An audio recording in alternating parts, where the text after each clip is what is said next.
What's a formula for building resilience in your life? I came up with what I think are the three, at least for me, have been three key anchors, if you will, pillars to build resilience in my life. And so that's what I want to start with right now.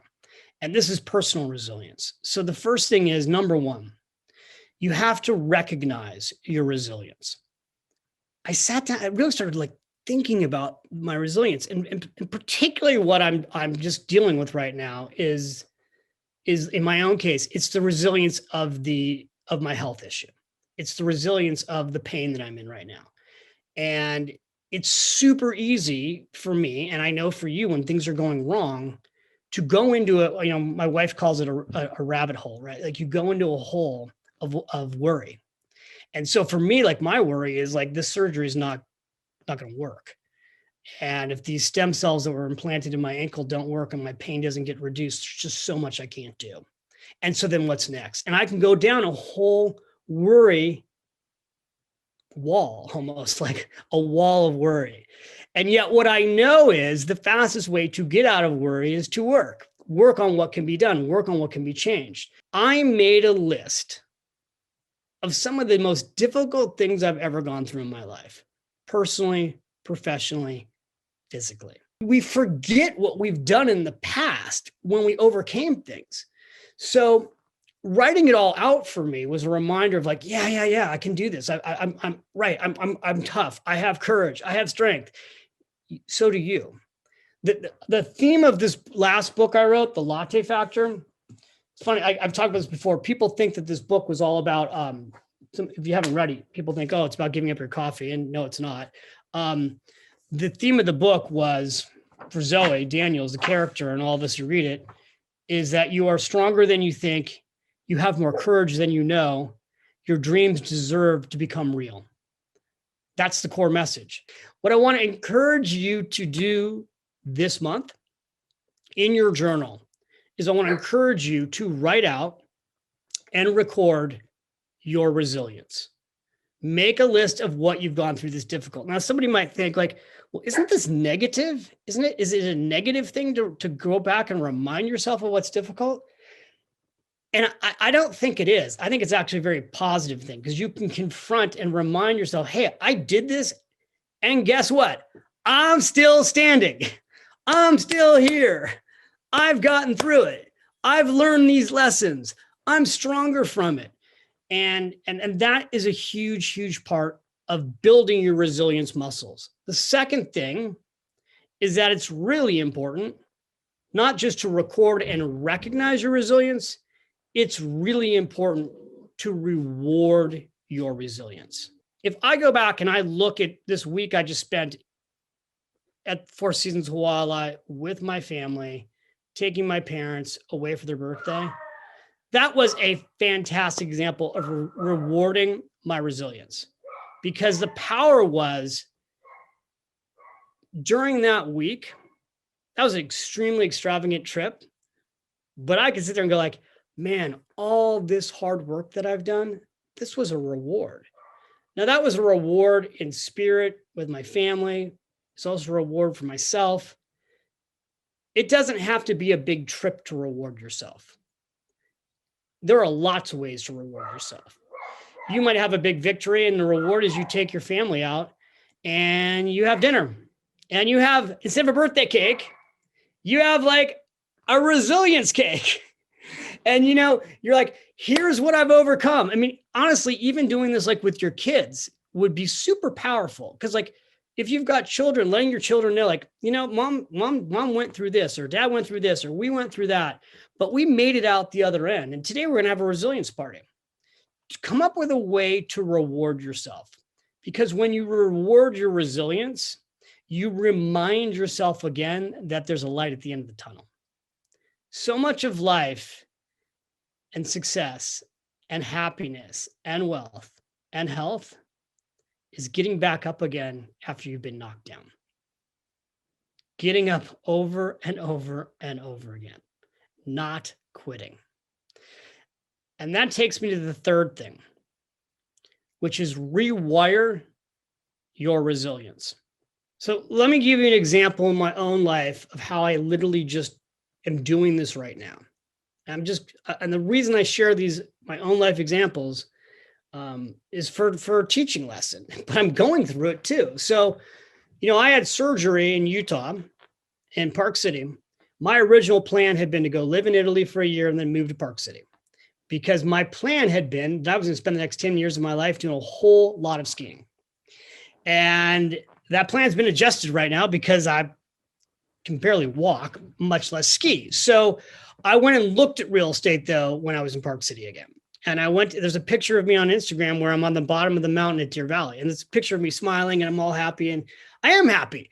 But I had a moment also at the bottom of the ski mountain where I had just looked at a piece of property and I had this super deep, sad ache in my heart where I literally was like, I can't buy a house here until I know I can ski. Because the thought of having a house at the bottom of Deer Valley and not being able to ski is something I just won't be able to do. And I actually went back to the realtor and told her, you know what? I got to wait 6 months and I need to see how I can feel, because it'll be too hard for me emotionally to have a ski house and not be able to ski. Then I had a couple days in Utah where I wasn't feeling well, where I was in huge pain, and I was bummed. And what I did to rewire this, because again, I'm using myself as an example. What I was doing that was bumming me out is I was making a list of all the things I can no longer do in my mind. I can't ski. I can't hike. I can't go for long walks with my wife. By the way, making a list of negative things in your mind is not helpful, right? I'm going through this list in my mind and then I go, you know what?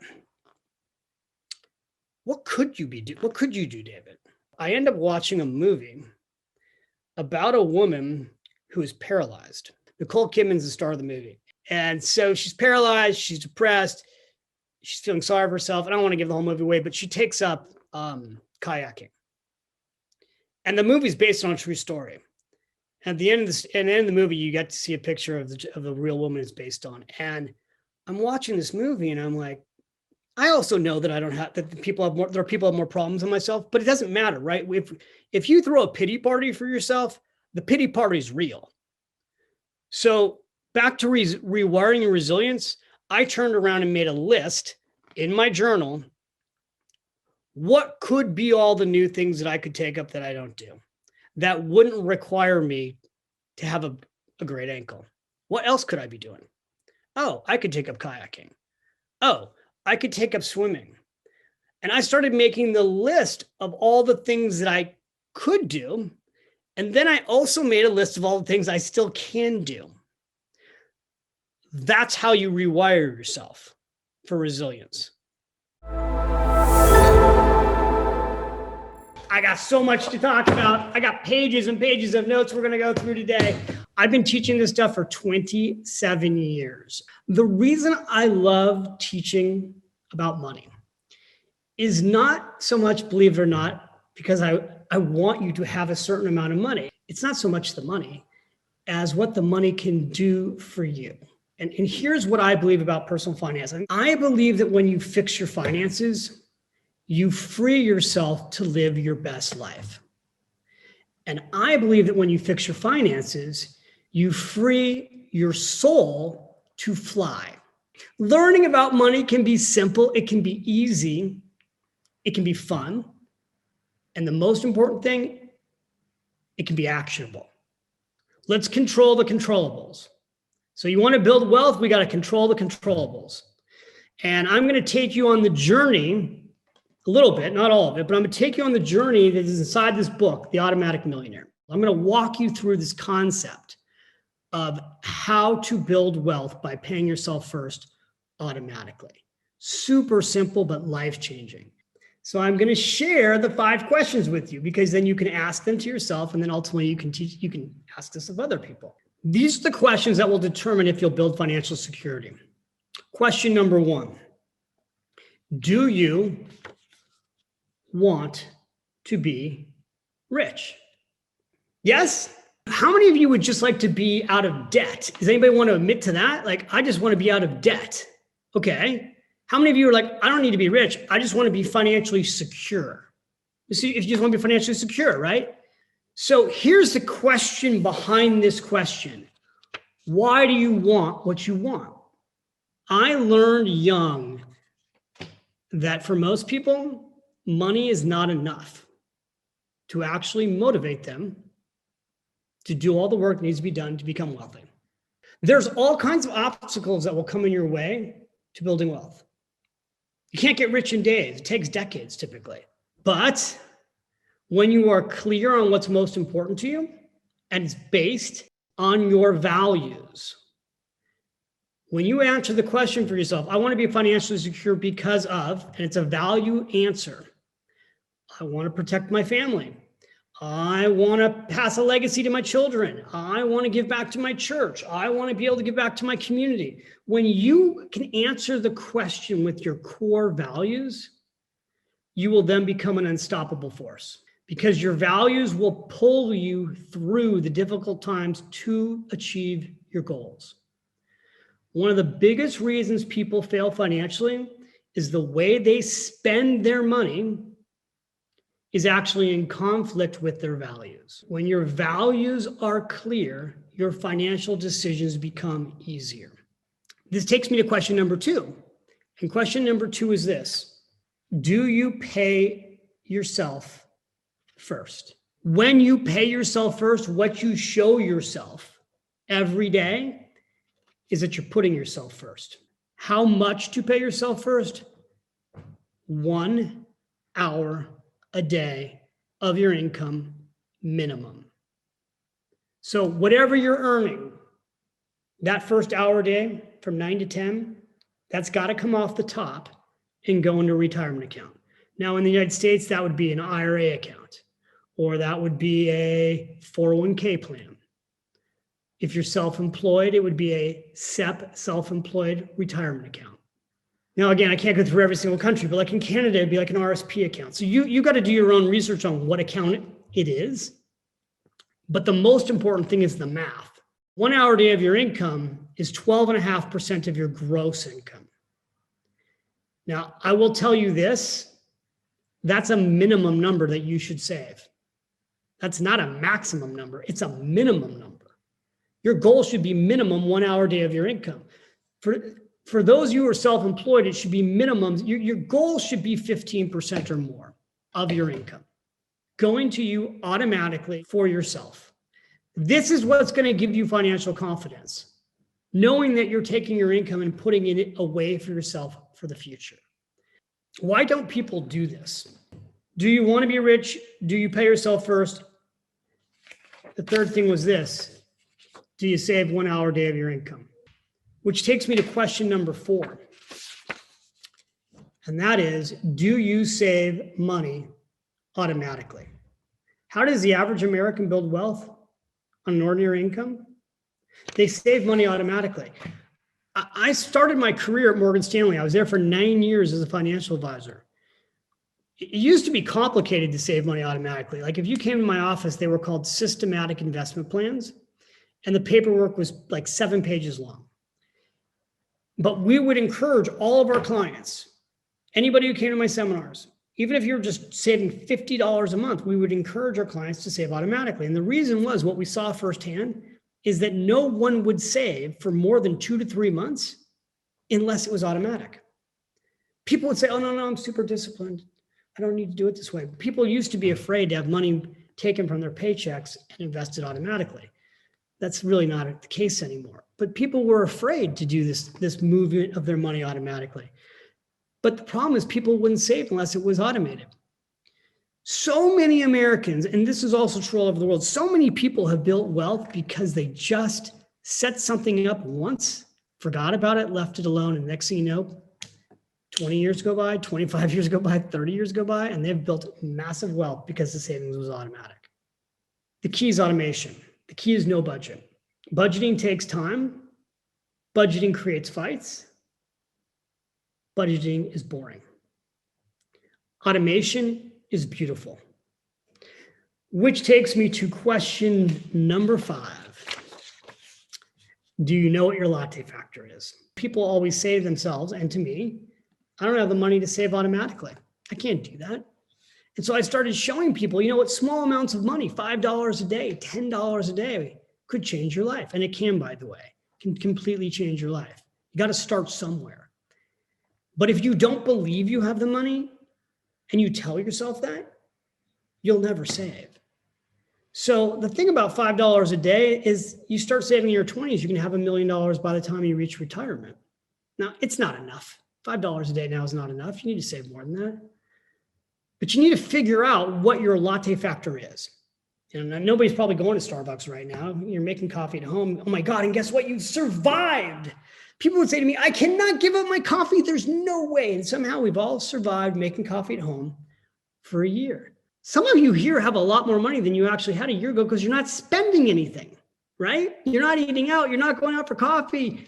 Our expenses have been reduced.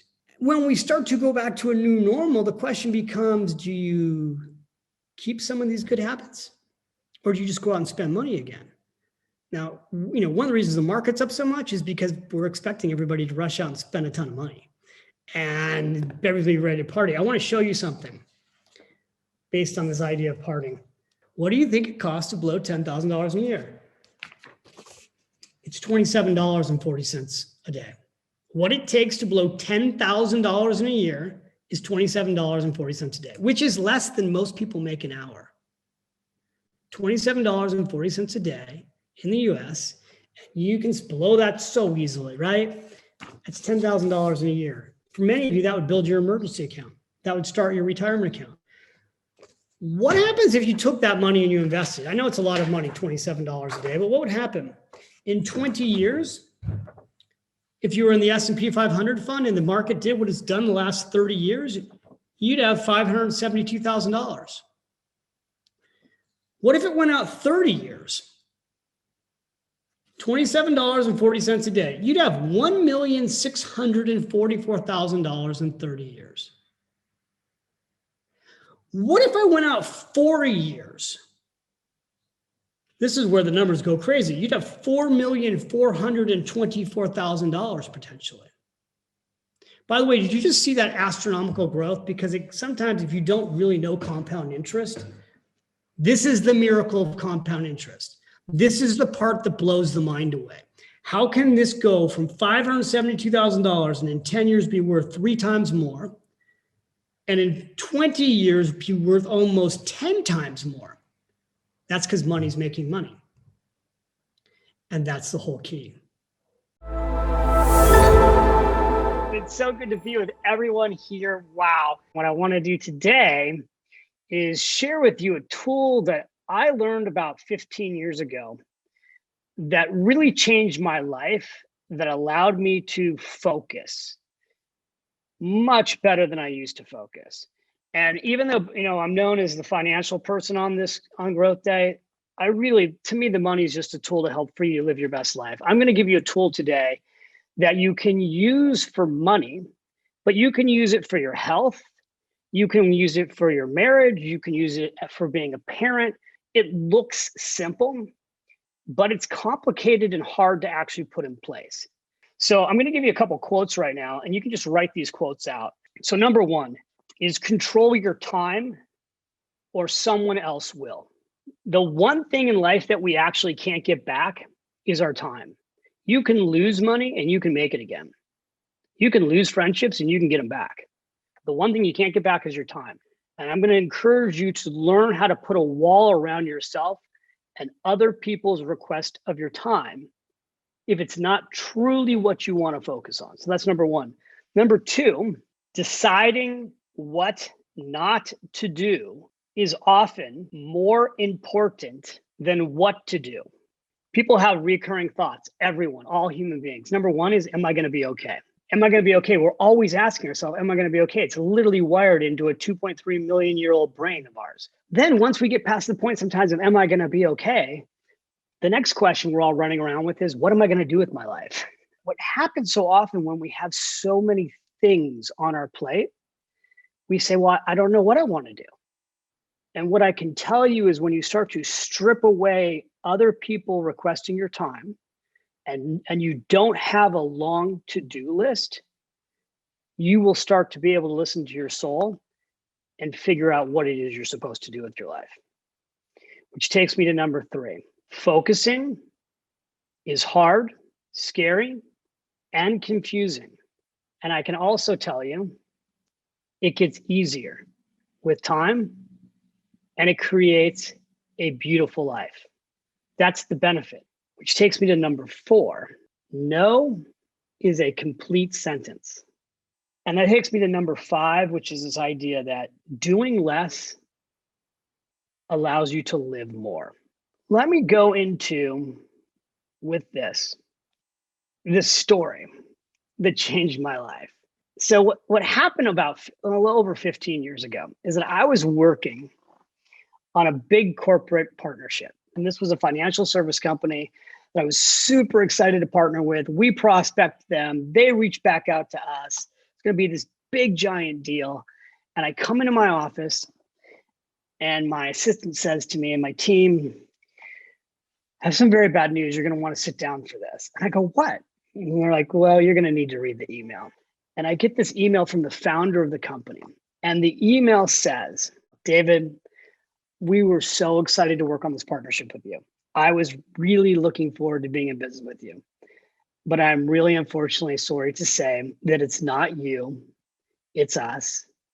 And we unfortunately are not going to be able to go forward on this partnership now. We're not saying, these are lines, my friends, that you can use yourself in so many ways. We are not saying no, we're saying not now. I hope we can continue the relationship maybe later. So fast forward about 1.5 years, 2 years later, and I see that his business has been sold. And it's sold for hundreds of millions of dollars. And so I send him an email and I'm like, wow, congratulations. Like, you did it. And I'm so happy for you. And he immediately replies to me and he says, oh my gosh, David, it's so good to hear back from you. I'm so sorry we didn't go into business together.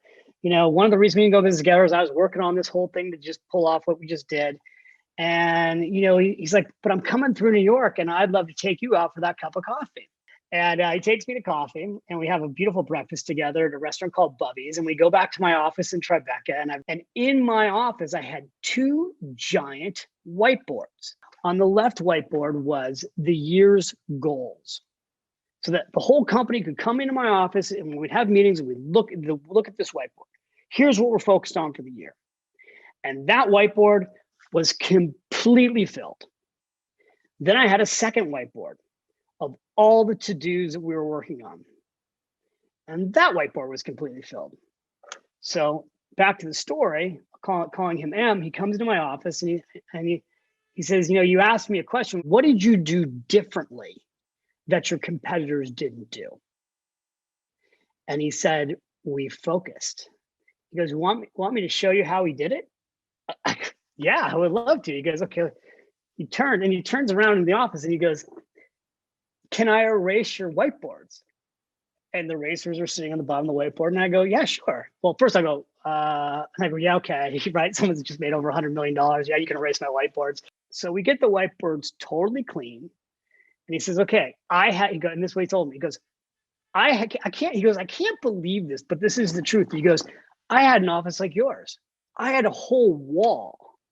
The whole wall was our whiteboard. And we had all these goals on our whiteboard. And he said, one day there was a realization in the company that if we were going to survive, we had to focus because we were just scattered. And the board was putting heat on us to focus. And so we took and we had a week-long retreat. And we made a decision that we would focus in on one thing.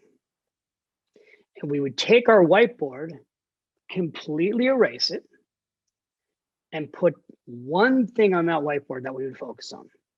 He's like, what we literally did was put one thing on the left-hand side. We drew a line down the wall. We called that our yes now. It actually was like our number one to do. He called it the number one to do. He's like, and then we had a not to do list, which I now call the not now list.